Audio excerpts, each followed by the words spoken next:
இப்படி ஒரு எக்ஸாம் எழுதுனமான்னு யோசிக்க வைக்கிற மாதிரி ரொம்ப நாளைக்கு அப்புறம் நம்ம சந்தோஷமா இருக்கும்போது ரிசல்ட்னு ஒன்று வரும்.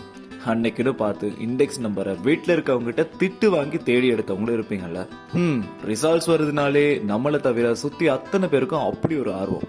ஆனா நமக்கு தானேங்க தெரியும் நாம எழுதி வச்ச லட்சணம் கரெக்டா.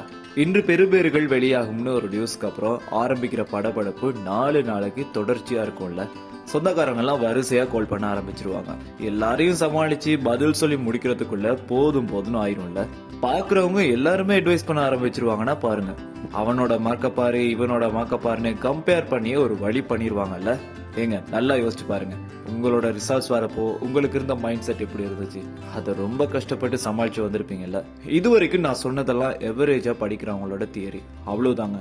எக்ஸாம் இப்படி ஒண்ணு இல்லைன்னா எப்படி இருக்கும்? ஹாப்பி தான் இல்ல? இல்லைங்க, உண்மையாலுமே எக்ஸாம்ன்ற சிஸ்டம் கண்டிப்பா நமக்கு தேவைப்படுது. இல்லைன்னா இங்க பணம் மட்டும்தான் பேசும், நம்ம அறிவு முடங்கி போயிடும். நான் சொன்னதை பத்தி கொஞ்சம் யோசிச்சு பாருங்க.